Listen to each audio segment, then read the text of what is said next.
Ma fille a aidé ma femme à couvrir sa liaison avec son patron, et lorsqu'elles ont été découvertes, elles m'ont blâmé pour être trop occupée et avoir laissé ma femme se sentir seule. Je suppose que j'écris tout ça pour des inconnus sur Internet parce que je n'ai littéralement personne d'autre à qui parler en ce moment. Ma vie vient d'être détruite et je n'arrive même pas à assimiler la moitié de ce qui s'est passé, mais peut-être que l'écrire m'aidera, ou pas, peu importe. Ma femme, Mélanie, et moi sommes ensemble depuis près de 30 ans. Nous avons commencé notre relation quand elle avait 19 ans et moi 22. À l'époque, nous étions pauvres, nous vivions dans un horrible appartement qui sentait toujours les chats des locataires précédents, peu importe à quel point nous nettoyions. Nous sommes partis de rien et avons tout construit par nous-mêmes. Nous avons eu 2 filles, Olivia, 26 ans, et Zoé, 24 ans. Olivia a toujours été la plus intelligente, première de sa classe, diplômée avec mention. Maintenant, elle a un poste important dans une entreprise et est fiancée à un type de la finance nommé Isen. Le mariage est prévu pour octobre. Zoé, d'autre part, a toujours été plus décontractée, intéressée par l'art et ce genre de choses. J'ai toujours pensé qu'elle était une fille à papa. Comme tout mariage, nous avons eu nos moments difficiles. Quand les filles étaient petites, l'argent était rare. Je travaillais dans la construction, parfois j'avais 2 emplois, tandis que Mélanie était serveuse et étudiait pour son diplôme. Nous nous disputions pour des bêtises, mais nous trouvions toujours une solution. C'est ça, le mariage, on reste et on se bat. On n'abandonne pas juste quand les choses deviennent difficiles.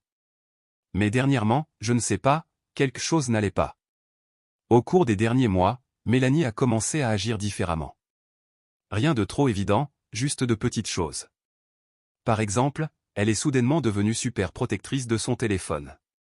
Une fois, je l'ai pris, juste pour regarder l'heure parce que le mien chargeait, et elle a pratiquement sauté pour me le reprendre.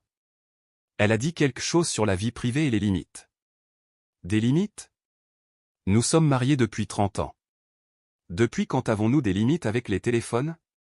Puis il y a ces soirées entre filles qu'elle a commencé à avoir avec Olivia et Zoé. Avant, elles se réunissaient peut-être une fois par mois, ce que je trouvais super, parce que j'étais toujours content qu'elles soient proches. Mais soudain, elles ont commencé à le faire toutes les 2 semaines, parfois plus souvent. Quand je demandais ce qu'elles avaient fait ou où elles étaient allées, j'obtenais toujours des réponses vagues, juste un dîner, juste pour se mettre à jour.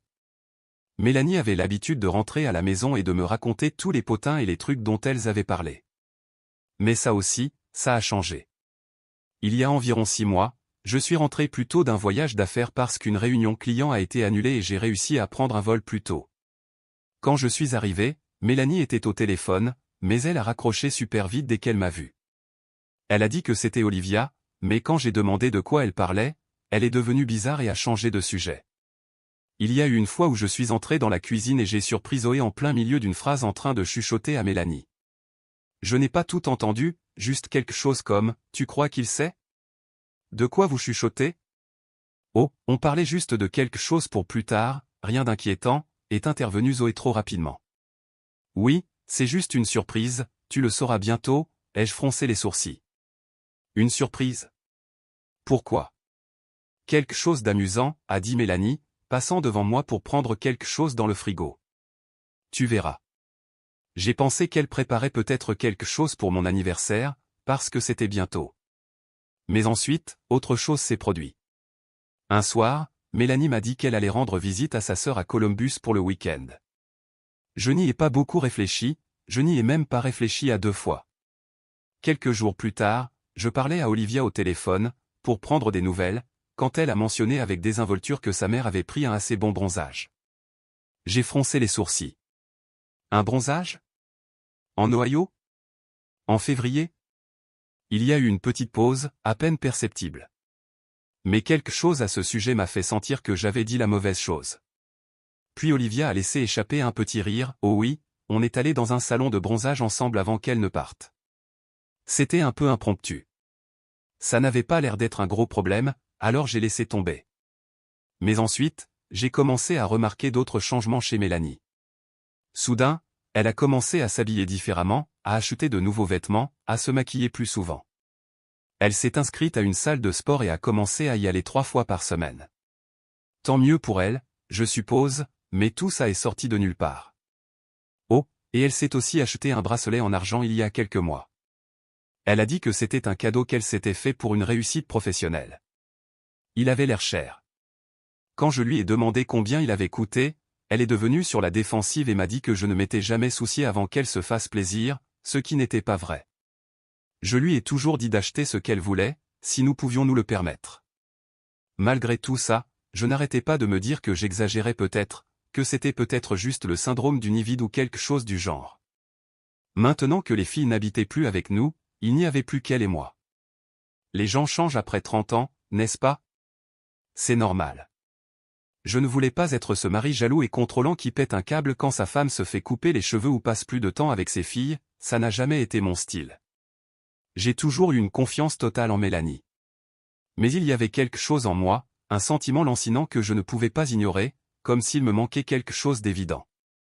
Et puis, un mardi au hasard, tout s'est effondré. J'étais au travail, supervisant un chantier de construction, rien d'extraordinaire. À l'heure du déjeuner, j'ai vérifié mes emails, parcourant les messages habituels sans grand intérêt, jusqu'à ce qu'un attire mon attention. Sujet, votre femme vous trompe. Ma première réaction a été de penser que c'était du spam, une sorte d'arnaque, comme ces emails de princes nigérians. Mais pour une raison quelconque, je l'ai quand même ouvert. Le message était court, Mélanie couche avec son patron, Richard, depuis plus d'1 an. Tout le monde dans l'entreprise le sait, sauf vous. J'ai pensé que vous devriez le savoir. Et il y avait une vidéo en pièces jointes. Je suis resté assis dans mon camion pendant environ 20 minutes, à fixer le téléphone. Une partie de moi ne voulait pas la regarder, comme si, en ne le faisant pas, peut-être que ce ne serait pas réel. Mais j'ai finalement appuyé sur play. La vidéo semblait provenir d'une fête de Noël d'entreprise. En arrière-plan, on voyait Mélanie assise très près d'un homme que j'ai reconnu comme son patron, Richard. Il ne faisait rien de trop évident, juste parler sur un ton très intime. Puis la caméra s'est déplacée vers une femme ivre qui me semblait familière. Je l'avais déjà vue, quand j'étais allé chercher Mélanie au travail. Oh mon Dieu! C'est son mari, a demandé la femme, en titubant un peu. Non, j'enregistre juste la fête, a répondu la personne derrière la caméra. Mais dites-moi, que disiez-vous à propos de Mélanie et Richard? La femme ivre a éclaté de rire et a dit, tout le monde sait qu'ils couchent ensemble depuis environ 1 an. Ils pensent être très discrets, mais s'il vous plaît, ces voyages d'affaires qu'ils font ensemble, comment ils disparaissent à l'heure du déjeuner, il lui a même acheté ce bracelet qu'elle porte toujours. Le bracelet? Celui en argent? Celui qu'elle a dit être une réussite professionnelle? J'ai senti tout mon monde s'effondrer. La voix de la personne qui enregistrait s'est de nouveau fait entendre, et comment se fait-il que personne ne l'ait découvert? La femme ivre a pris une gorgée de son verre et a ri, oh, elle a tout prévu, a dit la femme avec un sourire paresseux. Elle a sa routine bien rodée, des excuses, des petits mensonges. Les gens pensent qu'elle travaille tard, qu'elle fait du shopping, peu importe, mais non, elle est avec lui. La vidéo s'est terminée. Je suis resté assis là, à fixer le téléphone, sentant comme si l'air m'avait été aspiré des poumons. Je ne savais pas qui l'avait envoyé, mais j'avais un soupçon assez fort, Vanessa. Elle travaillait avec Mélanie, et il y avait toujours eu des tensions entre elles depuis que Mélanie avait obtenu une promotion à sa place l'année dernière. Ce devait être sa façon de se venger. J'ai essayé de me convaincre que ce n'était que des ragots de bureau, les divagations d'une ivrogne amère, mais plus j'y pensais, plus toutes les pièces s'emboîtaient, les soirées entre filles, les réponses vagues, les appels étranges, le bracelet.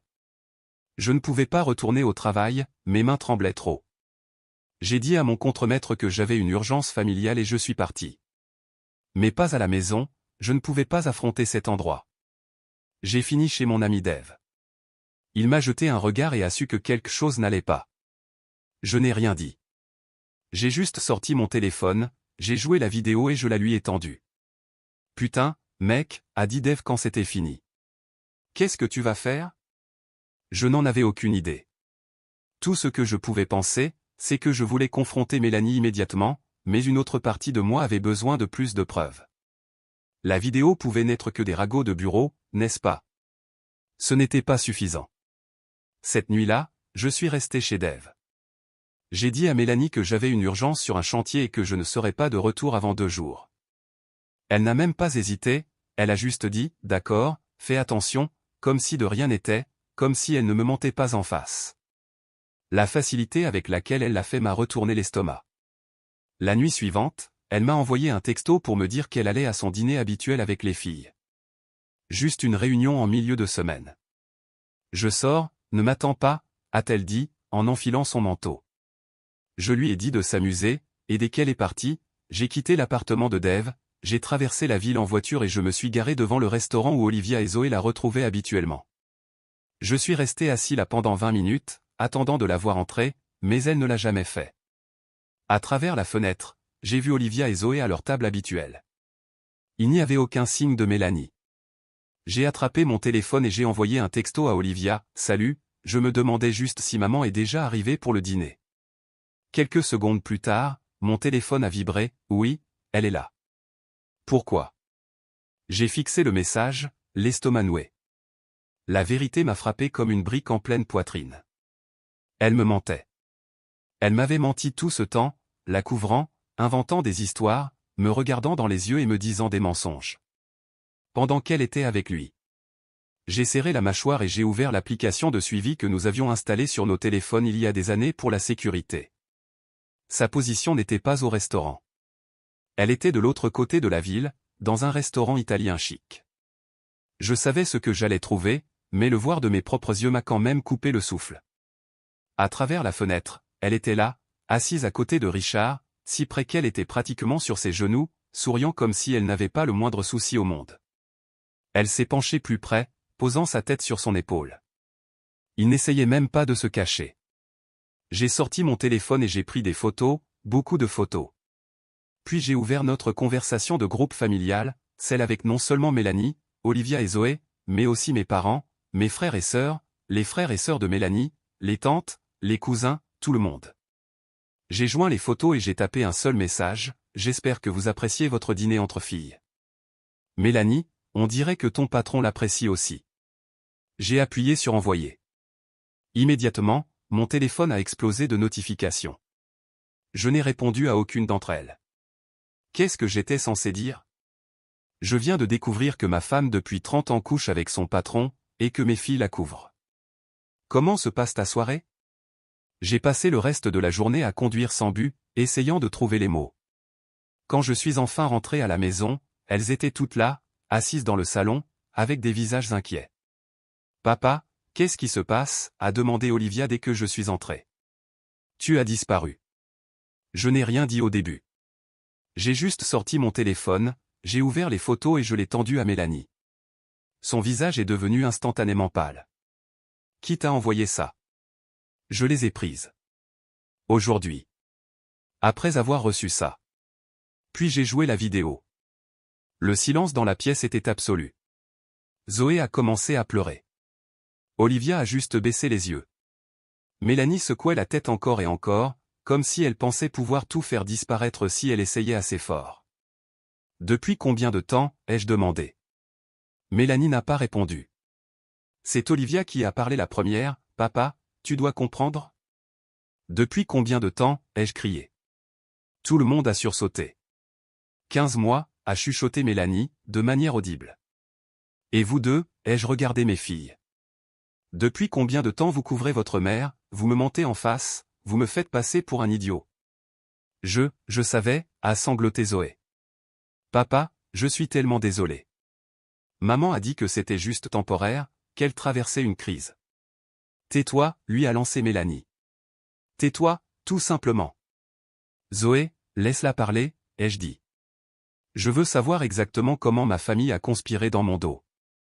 Je suis resté là, à regarder ma famille, qui me semblait soudain être un groupe d'étrangers. Olivia, essayant de prendre le contrôle de la situation comme toujours. Zoé, pleurant de manière incontrôlable. Et Mélanie, le visage pâle comme si elle avait vu un fantôme. Ce n'était pas comme ça, a dit Olivia, de sa voix toujours calme et professionnelle, celle qu'elle utilisait quand elle voulait avoir l'air raisonnable. Maman n'était pas heureuse. Tu étais toujours si occupée par le travail, ces longs projets, toujours parti. Sérieusement? Tu me rejettes la faute maintenant? Je n'en croyais pas mes oreilles. Je ne te rejette pas la faute, a-t-elle dit, mais son ton disait le contraire. Je dis juste qu'il y avait des raisons.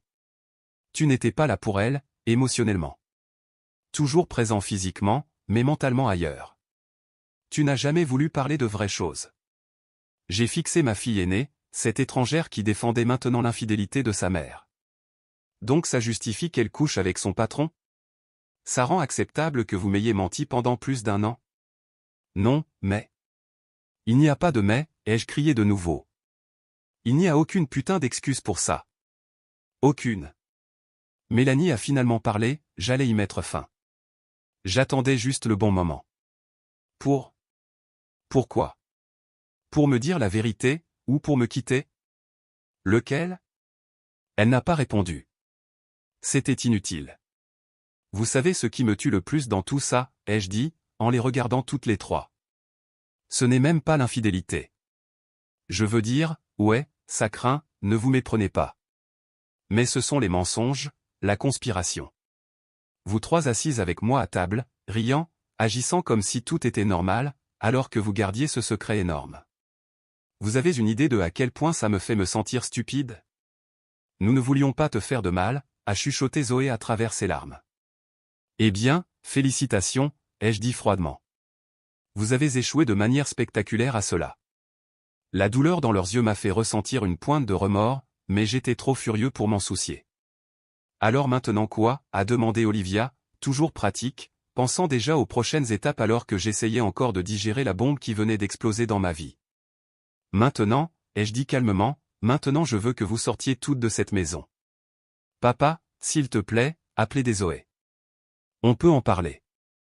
Je sais que j'ai tout gâché, mais... Dehors, ai-je crié. Sérieusement. Tout le monde dehors. Elles sont parties.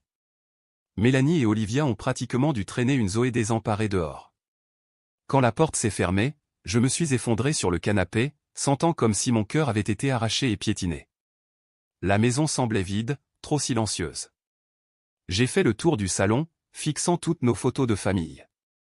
J'étais furieux. J'ai attrapé la première photo que j'ai vue, nous à la remise des diplômes d'Olivia, et je l'ai jetée contre le mur. Le verre s'est brisé. Pendant 2 secondes, ça a fait du bien. Puis je me suis senti encore plus mal. Je n'ai pas dormi cette nuit-là. Je suis resté assis sur le canapé, à regarder dans le vide, essayant de donner un sens à tout ça. Mon téléphone a vibré sans arrêt avec des appels et des messages des trois. Je les ai ignorés. Qu'est-ce que j'étais censé dire? Les jours suivants ont été un flou. J'ai pris congé du travail. J'ai dit à mon patron que c'était une urgence familiale. Techniquement, ce n'était pas un mensonge. Je n'ai à peine bougé du canapé.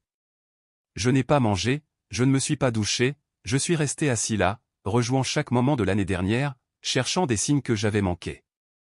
Dave est passé. Il m'a apporté de la nourriture. Je n'y ai pas touché. Il m'a dit de venir rester avec lui, que ce n'était pas bon d'être seul dans la maison avec tant de souvenirs. Mais je ne pouvais pas bouger. Je ne pouvais rien faire. Mon téléphone n'arrêtait pas de sonner. Les messages de Mélanie sont passés de « Je suis tellement désolé, s'il te plaît, laisse-moi expliquer » à des messages de colère « Tu es puéril. Nous devons parler comme des adultes » à des messages manipulateurs « Je m'inquiète pour toi, s'il te plaît, dis-moi juste que tu vas bien. » Je les ai tous ignorés. Mélanie n'était plus rien pour moi. Après tout ce que j'ai donné à ce mariage, après 30 ans de sacrifice, de travail acharné et de loyauté, elle a tout jeté pour une liaison bon marché. Très bien, c'était son choix, qu'elle profite de son patron. Je m'en fichais. Mais Olivia, Zoé, c'était le vrai coup de couteau. Mes propres filles, les filles que j'ai élevées, protégées, pour lesquelles j'ai travaillé, elles faisaient partie de ça. Elles savaient. Et pire, elles l'ont aidée. Elles m'ont menti, l'ont couverte, m'ont regardé dans les yeux, se sont assises en face de moi à la table du dîner et ont agi comme si de rien n'était. Cette trahison était quelque chose que je ne pouvais pas surmonter. Olivia a envoyé un seul message, « Ce que tu fais est injuste pour tout le monde. Quand tu seras prêt à avoir une conversation mature, fais-le-moi savoir. » Toujours autoritaire, agissant comme si c'était moi qui avais tout foutu en l'air. J'avais envie de jeter le téléphone contre le mur. Zoé était différente. Elle appelait constamment, laissant des messages vocaux en larmes, « Papa, s'il te plaît, parle-moi. Je sais que j'ai complètement merdé. Je voulais juste garder la famille unie. Maman a dit que si je te le disais, tu partirais et tout s'effondrerait. Je suis tellement désolé. S'il te plaît, ne me déteste pas. Ces messages étaient les plus difficiles à ignorer. Elle avait toujours été ma petite fille, celle qui m'apportait des pissenlits et les appelait des fleurs, celle qui s'endormait sur ma poitrine en regardant des dessins animés. Mais maintenant, tout ce que je pouvais voir, c'est comment elle m'avait menti en face, aidant Mélanie à me tromper dans mon dos. Après une semaine comme ça, Dave m'a finalement convaincu que je devais me ressaisir. Il avait raison, je ne pouvais pas rester assis là à me morfondre. Je devais faire quelque chose. J'ai appelé un avocat que Dave m'a recommandé. Avec les preuves que vous avez, vous êtes en bonne position, a-t-il dit après avoir regardé la vidéo et les photos. Mais vous devez être intelligent à ce sujet. Ne quittez pas la maison, cela peut être interprété comme un abandon. Ne videz pas les comptes bancaires, mais transférez la moitié de l'argent sur un compte séparé auquel elle ne peut pas toucher. Et documentez tout.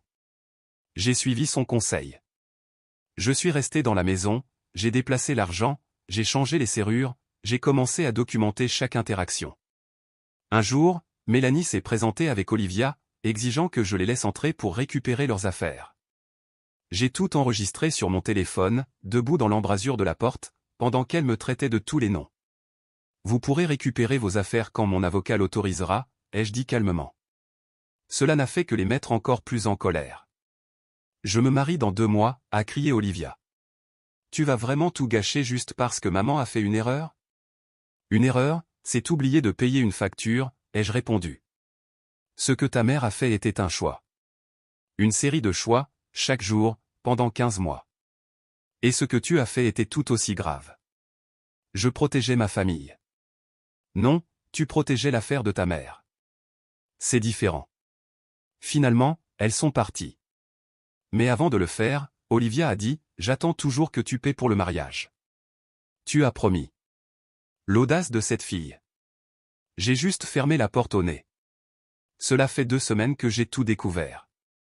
J'essaie de tenir le coup, de m'en tenir à une routine, me lever, aller au travail, rentrer à la maison, fixer les murs, essayer de dormir, répéter.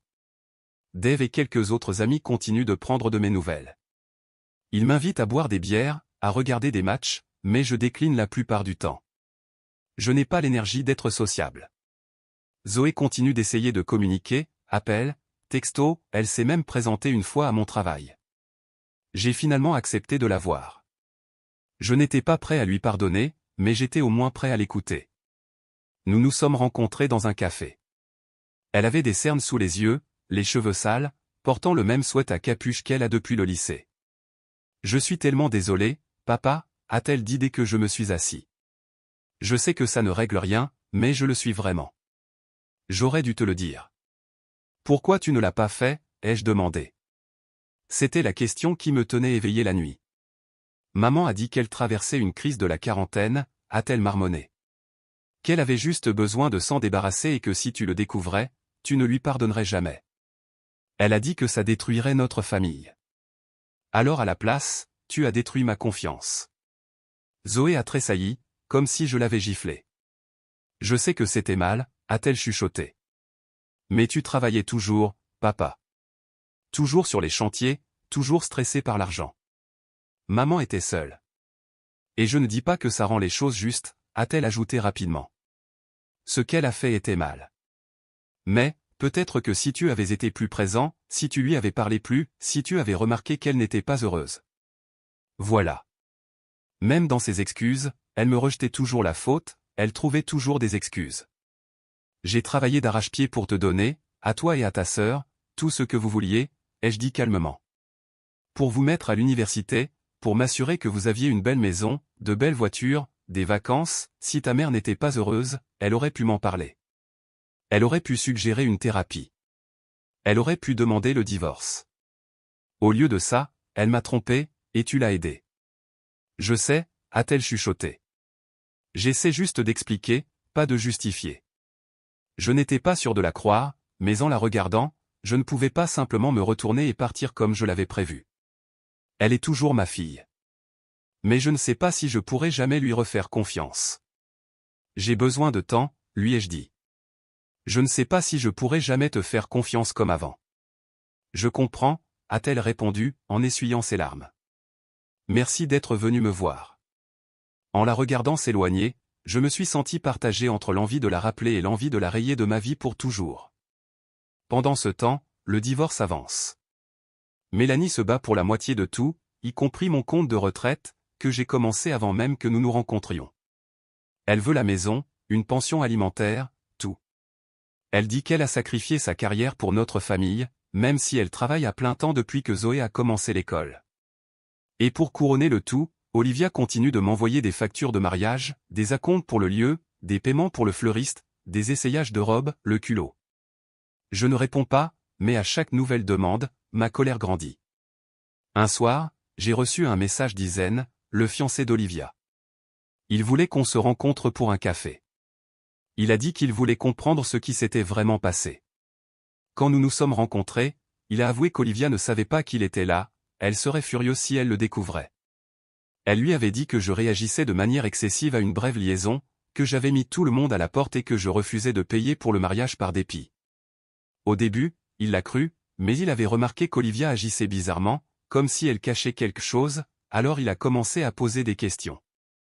Je lui ai tout raconté, la vidéo, les 15 mois de tromperie, comment les deux filles avaient couvert Mélanie. Au moment où j'ai fini, Isen était pâle. Je n'avais aucune idée que c'était si grave. À ce stade, j'essayais encore de décider quoi faire à propos d'Olivia et de Zoé. Les rayer de ma vie complètement semblait drastique, mais après tout ce qu'elles ont fait, pourrais-je jamais leur refaire confiance? Reconstruire notre relation semblait impossible alors que je n'étais même pas sûr qu'elles regrettaient vraiment ce qu'elles avaient fait. La seule chose dont j'étais sûr, c'est que Mélanie et moi, c'était fini, il n'y avait pas de retour en arrière possible après ce niveau de trahison. Alors j'ai demandé le divorce. Le travail est devenu mon sanctuaire. Je devais continuer à gagner de l'argent, surtout avec le divorce qui risquait de me laisser sur la paille. Mon équipe a remarqué que quelque chose n'allait pas, mais ils n'ont pas posé de questions. Quand je me distrayais ou que j'avais besoin d'un moment, ils me laissaient de l'espace, et j'ai apprécié ça. Le divorce a vite tourné au vinaigre. L'avocat de Mélanie a essayé de retourner la situation, me dépeignant comme un bourreau de travail négligent qui l'avait poussé à l'infidélité.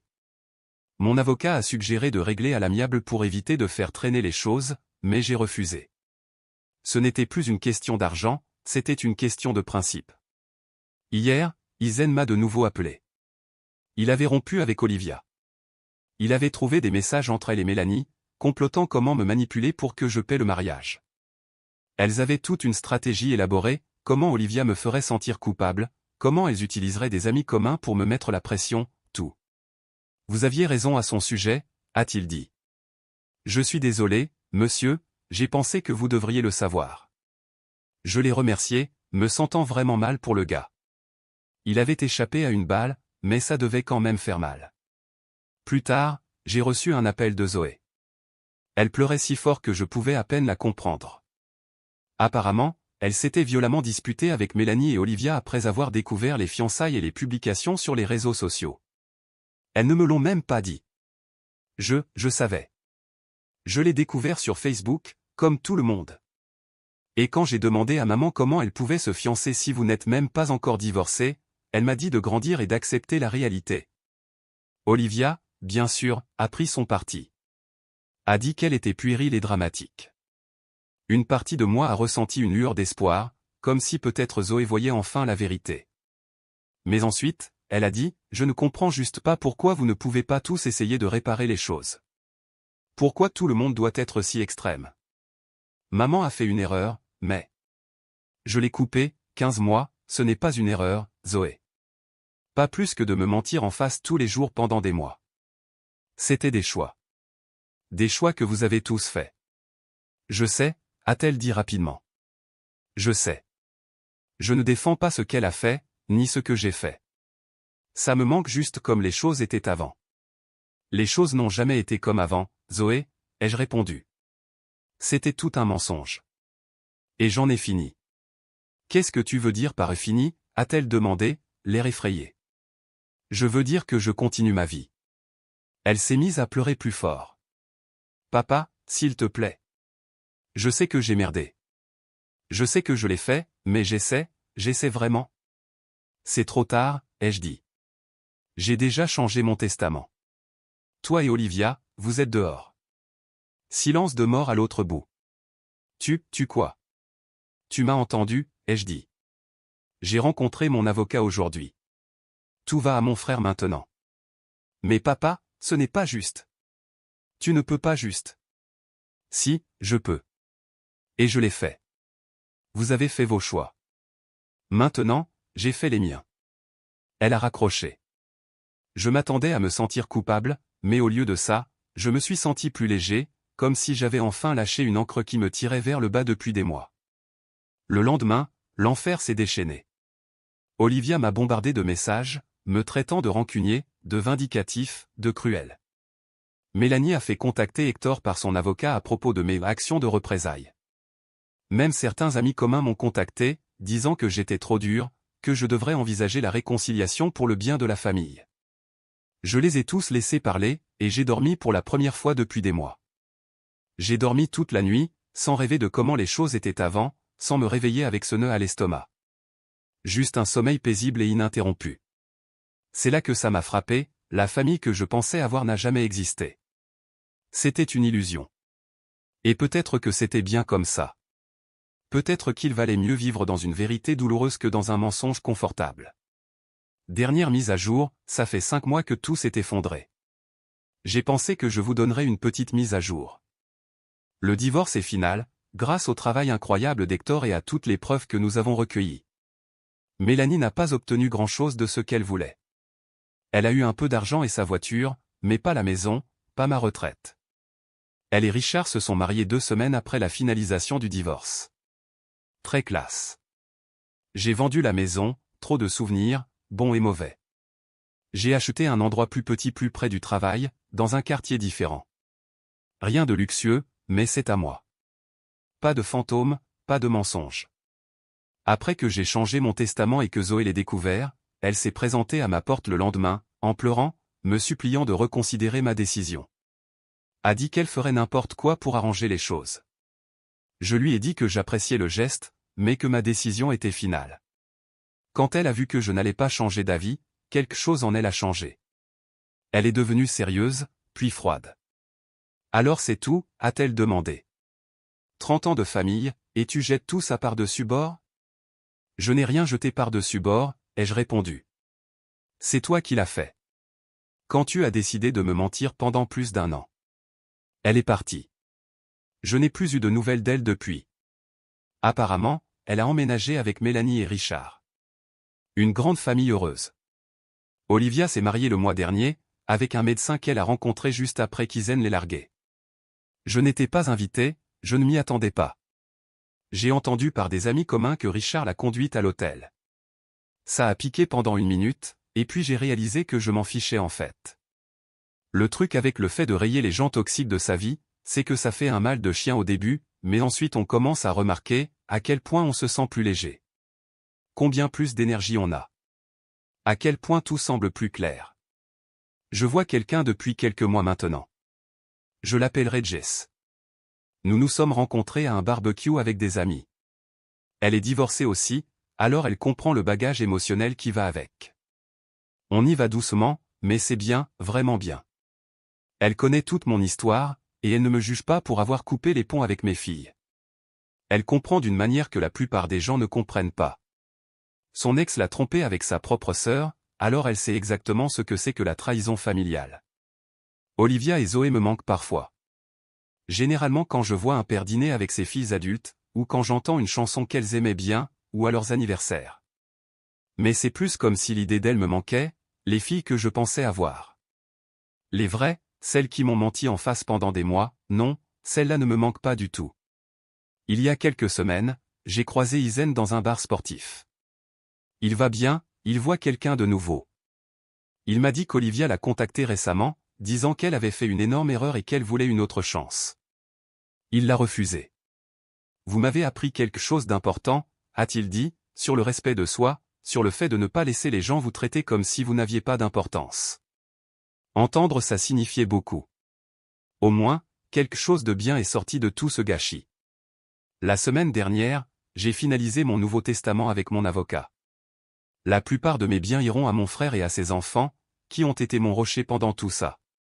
J'ai aussi créé un petit fonds de bourse d'études au collège communautaire local pour les étudiants du programme de gestion de la construction. J'ai pensé que je pourrais au moins aider quelques jeunes qui apprécieront réellement l'opportunité. Jess et moi parlons d'emménager ensemble l'année prochaine. On y va doucement, mais la direction semble bonne. Elle me fait rire, elle me met au défi quand j'en ai besoin, et le meilleur de tout, c'est qu'elle n'a pas un seul parent qui m'ait jamais poignardé dans le dos.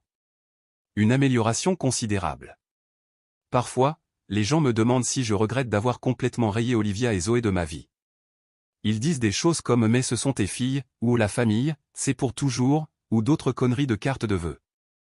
Ma réponse est toujours la même, la famille, ce n'est pas seulement une question de sang.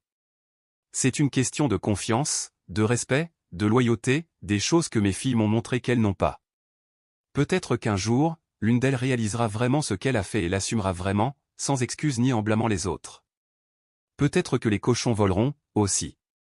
Je ne retiens pas mon souffle en attendant que l'un ou l'autre se produise. Ce que j'ai appris de tout ça, c'est qu'on ne peut pas contrôler ce que les autres font, seulement comment on y réagit. Mélanie a choisi de tromper. Olivia et Zoé ont choisi de la couvrir et de la soutenir.